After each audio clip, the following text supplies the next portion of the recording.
Success often feels like a distant horizon. We imagine it as a place we'll reach someday if we just keep pushing hard enough. But the truth is, success is not a sudden destination. It's a journey, and many times we're much closer than we realize. The signs aren't always obvious, and that's why so many people quit just before the breakthrough. If you've ever wondered whether you're on the right track, pay attention to these subtle signals that suggest success may be nearer than you think. The first sign is restlessness with the status quo. When you start feeling uneasy with where you are, when good enough doesn't feel good enough anymore, that's not failure, it's growth.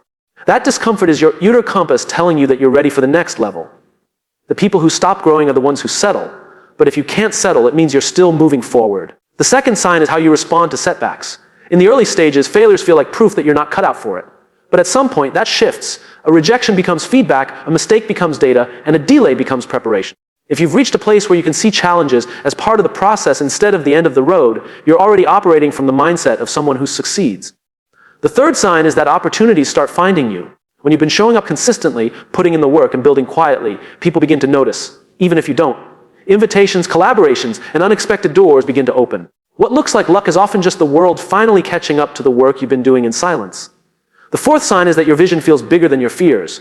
Early on, fear runs the show, fear of failing, of being judged, of not being enough. But when the picture of what you want becomes so clear and compelling that it drowns out the fear, that's when you know you're getting close. Fear doesn't disappear, but it loses its power to stop you. The fifth sign is the company you keep. When your conversations begin to shift from gossip to growth, from excuses to execution, you know you're in a new environment. The people around you challenge you, stretch you, and remind you of what you're capable of. Success is rarely a solo act. It's a reflection of the voices you allow to shape you. The sixth sign is momentum. Small, quiet wins that start to stack on top of each other. Progress often feels slow, almost invisible. But then one day you look back and realize you've built habits, systems, and results that used to feel impossible. Momentum is deceptive because it doesn't feel like speed. It feels like consistency, and consistency always compounds. And finally, the person you're becoming excites you. You realize success is no longer just about the trophy, the title, or the recognition. It's about growth. It's about the confidence you've built, the resilience you've developed, and the way you now carry yourself. When you find pride in the process, not just the outcome, you're already living closer to success than you think. There comes a moment in life when what used to feel comfortable suddenly feels too small. The job that once gave you pride now feels repetitive. The routines that once felt secure now feel suffocating. That restlessness, that quiet dissatisfaction, is not a sign that something is wrong with you. It's a sign that something within you is evolving. Most people mistake this feeling as failure. They assume that if they're unhappy with what they have, it must mean they've made the wrong choices. But dissatisfaction is rarely about poor choices. More often it's about growth. Just like a child eventually outgrows their clothes, you outgrow certain roles, environments, and even identities. Restlessness is the whisper of progress. It's your inner self telling you that you're capable of more, that the ceiling you've been living under is not the sky, but just the roof of the room you've been in. If you didn't feel that discomfort, you would never be pushed to explore, to question, or to expand beyond what's familiar. Think about the times when dissatisfaction changed the trajectory of your life. Maybe you left a job that no longer challenged you. Maybe you stepped away from a relationship that no longer supported your growth. Maybe you moved to a new city because the old one no longer inspired you. That restlessness wasn't weakness. It was a compass pointing you toward what's next. It's easy to confuse comfort with success. But comfort can be a trap. If you feel too comfortable for too long, you stop learning, stop challenging yourself, and stop reaching higher. Restlessness breaks that cycle. It interrupts the illusion that where you are is where you're meant to stay forever. This is why dissatisfaction should never be dismissed as negativity. It should be examined with curiosity. What exactly feels too small for you now? Which parts of your life feel misaligned with who you are becoming? Those questions are powerful because they reveal the gap between your current reality and your potential future. Restlessness often shows up quietly at first.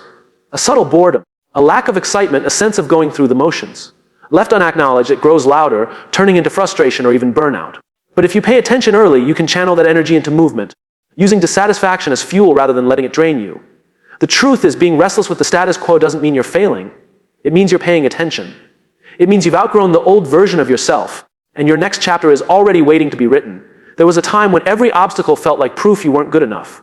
A rejection letter felt final, a failed attempt felt humiliating, and a mistake felt like the end of the road. But as you grow, something begins to shift. The sting is still there, but the meaning changes. You begin to recognize setbacks not as a judgment of your worth, but as part of the process of moving forward. When you hit a wall now, you pause and reflect rather than collapse. You ask different questions. Instead of why me, you start asking, what can this teach me? That shift in perspective transforms setbacks from barriers into stepping stones. The wall is no longer a dead end. It's a surface you can climb, go around, or break through. Lessons don't show up in victories as clearly as they do in failures. Success can mask weaknesses, but failure exposes them. When a plan doesn't work, it forces you to examine your strategy, your effort, and your assumptions. That examination is what creates growth. Without it, you might keep repeating the same patterns and never move closer to your potential. Think of the stories we admire most: entrepreneurs, artists, leaders. Behind every achievement is a history of rejections, wrong turns, and closed doors. What separates them is not that they avoided setbacks, but that they learned to interpret them differently. What others saw as endings, they treated as valuable data points. This doesn't mean setbacks suddenly become easy. They still test your patience, your resilience, and your confidence. But instead of breaking you, they shape you. The pain becomes purposeful because you understand that every failure carries a hidden instruction manual on how to do better next time. There's also a quiet confidence that develops once you've walked through enough setbacks. You no longer fear them in the same way because you know you've survived them before. That memory of survival gives you strength, the reminder that you've been knocked down and stood up again more than once. Setbacks also refine your focus. They strip away illusions, distractions, and unnecessary noise. When something doesn't work out, you're forced to get clear about what truly matters and where your energy should go. That clarity is often the very thing that propels you toward your breakthrough. And perhaps the most important shift is this: setbacks stop defining who you are. They simply become part of the story. You no longer carry them as proof of your inadequacy, but as evidence of your persistence. Each lesson learned becomes another brick laid on the path to the version of you that you are becoming. In the beginning, it feels like no one is watching. You put in the hours, you practice your craft, you show up day after day, and it seems to go unnoticed. The world doesn't applaud consistency at first, it tests it. But over time, consistency builds credibility, and credibility is what draws opportunity to your doorstep. People are always observing more than you think. They may not comment, they may not like your posts, they may not say anything at all, but they are noticing. They are noticing the way you show up even when it's hard, the way you keep improving, the way you don't give up when it would be easier to quit. That quiet observation eventually becomes recognition. Opportunities don't usually arrive in a dramatic way. They come in the form of a message, a recommendation, a casual introduction, or a chance meeting. They rarely feel like lightning striking.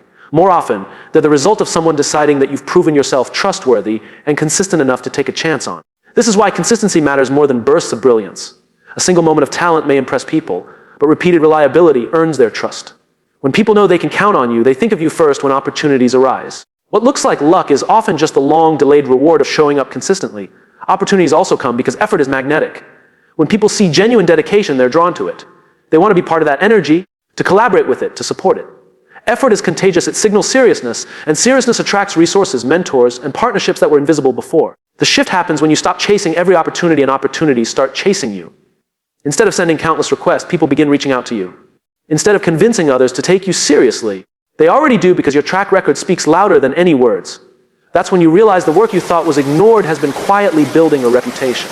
It's important to recognize that opportunities often come disguised as small beginnings. A small collaboration, a minor role, or a short conversation can be the seed of something bigger. The key is not to dismiss them because they don't look like the big break. Big breaks are usually built from a series of small, unnoticed opportunities seized consistently.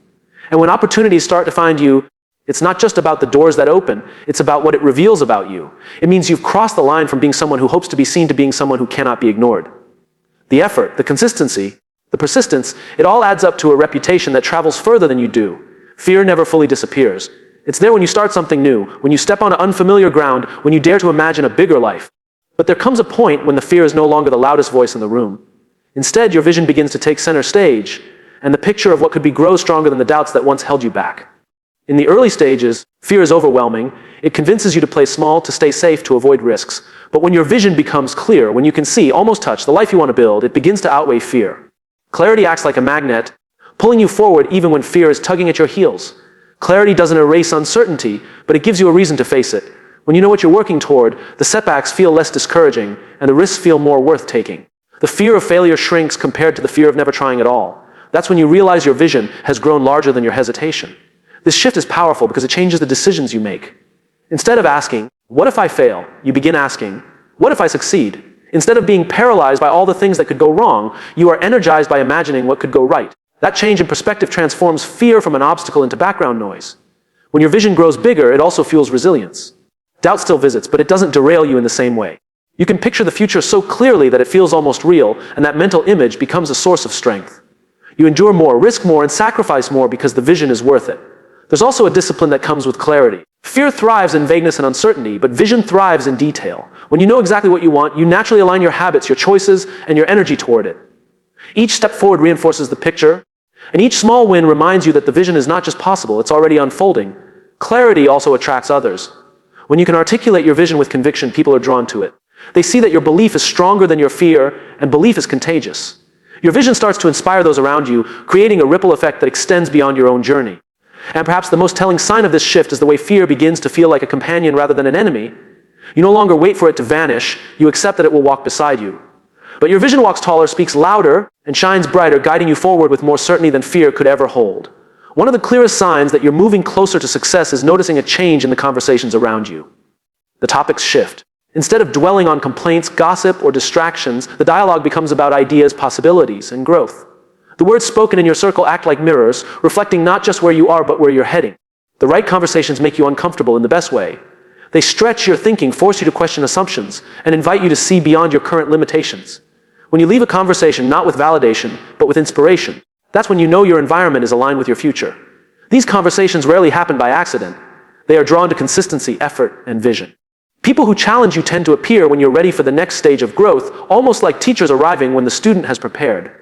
What feels like coincidence is often the natural attraction of like-minded energy. It's not just about having people agree with you. The most valuable voices in your circle are the ones who are unafraid to push back, to point out blind spots, to remind you that you can go further. These challenges don't come from criticism, but from belief that you're capable of more than you currently see. Being surrounded by the right conversations also gives you language for your future. Words shape thought, and thought shapes action. When you're consistently exposed to dialogue about growth, resilience, and possibility, it rewires how you think. You start to adopt the vocabulary of success, and that vocabulary shapes the way you approach challenges. Over time, you notice how much lighter the wrong conversations feel in contrast. Complaints, excuses, and negativity no longer satisfy you because you've tasted something richer. The old dialogue that once felt normal now feels draining, while the new conversations give you energy. That shift in appetite is a powerful sign that you've outgrown a former environment. The right circle also creates accountability. When the people around you are striving, you don't want to fall behind. Their progress challenges you to raise your standards, not through competition, but through shared momentum. Success becomes contagious when everyone in the circle is moving forward together. Ultimately, the right conversations remind you that growth is not a solitary pursuit. The words you hear every day shape the person you are becoming. And when you find yourself surrounded by people who stretch, challenge, and inspire you, it's evidence that you've stepped into an environment that matches your direction. Momentum rarely announces itself. It doesn't arrive with fireworks or applause. More often it feels invisible, almost frustratingly slow. You put in the work day after day and wonder if anything is changing. But beneath the surface, progress is stacking small win upon small win until one day it becomes undeniable. In the early stages, it's easy to overlook momentum because it disguises itself as repetition. The routine feels ordinary, the effort feels unremarkable. Yet every repetition strengthens a skill, every action builds discipline, and every choice to keep going adds weight to the foundation you're laying. What feels like nothing happening is actually momentum in motion. Think of how water shapes stone. One drop doesn't change much, but thousands of drops over time can carve valleys. That's how small wins work. A single success may not feel like a breakthrough, but when combined with others, it creates a force powerful enough to shift your entire trajectory. Momentum also shows up in the ease of habits. What once felt difficult, waking up early, practicing your craft, managing your focus, begins to feel natural. The discipline that once required enormous willpower becomes part of your rhythm. That shift from effortful to effortless is momentum showing its hand. It's important to understand that momentum isn't always loud or visible. Sometimes it looks like opportunities arriving unexpectedly, but more often it looks like preparation meeting the right moment. The countless hours you thought no one noticed suddenly make sense when the right door opens, and you realize you're ready for it. Momentum builds confidence. Each small win becomes evidence that progress is real, even if it's slow, and confidence compounds just like results do. The more you prove to yourself that you can take consistent steps, the more certain you become that the larger goals are possible. Another sign of momentum is how setbacks affect you differently. Instead of knocking you completely off course, they slow you down temporarily. The habits and systems you've built keep you anchored, and you bounce back faster. That resilience is momentum at work, carrying you forward even in the face of obstacles. Eventually, you realize that momentum is not about speed, but direction. Progress doesn't need to be fast to be powerful. What matters is that it's consistent, compounding quietly in the background until the day arrives when others call it an overnight success, without ever seeing the years of momentum that built it. There comes a shift in the journey when the finish line no longer feels like the only reward. At first, success is measured in external milestones, titles, recognition, financial markers. But as you continue, you begin to notice something more fulfilling, the changes happening within yourself. The person you're becoming starts to matter more than the goal itself. You begin to see qualities in yourself that weren't there before. Discipline that once felt impossible becomes second nature. Confidence that used to feel fragile grows stronger with every challenge you face. Resilience, patience, and courage are no longer abstract ideas, but lived experiences. These traits are signs that growth is underway, and that growth excites you in ways achievement alone cannot. The excitement comes from realizing that you're not just building a career, a project, or a dream. You're building yourself. Every obstacle that tests you leaves behind a new layer of strength. Every setback you recover from leaves behind a deeper sense of resilience. Every choice to keep going refines your identity. You're not only moving closer to success, you're becoming the kind of person who can sustain it. This perspective changes how you view progress. Instead of being impatient for results, you start to value the process. The long nights, the trial and error, the slow pace, they no longer feel wasted because you recognize they're shaping you. Success becomes less about what you get and more about who you are becoming in the pursuit. When the focus shifts to growth, comparison loses its grip. You no longer measure yourself against others because you're too engaged in your own evolution. The question is no longer, am I ahead of them? But am I further along than I was yesterday? That subtle shift frees you from competition and anchors you in progress. It also creates a new kind of motivation. External rewards can fade, but internal growth fuels itself. Once you start to appreciate the person you're becoming, you don't need constant validation from the outside. The pride comes from knowing that you are different from the version of yourself who started. That awareness becomes a source of energy that keeps you moving forward. The journey also feels lighter when growth excites you. Pressure turns into curiosity and fear turns into exploration. You stop rushing toward a single outcome and instead embrace the unfolding of who you are becoming. The process becomes less about proving yourself and more about discovering yourself. And with that shift, success feels less like a destination and more like a byproduct. It no longer lives only in the future, it exists in the daily transformation you experience. The excitement comes not from waiting to arrive, but from noticing that with every step, you are already arriving into a stronger, braver, and truer version of yourself.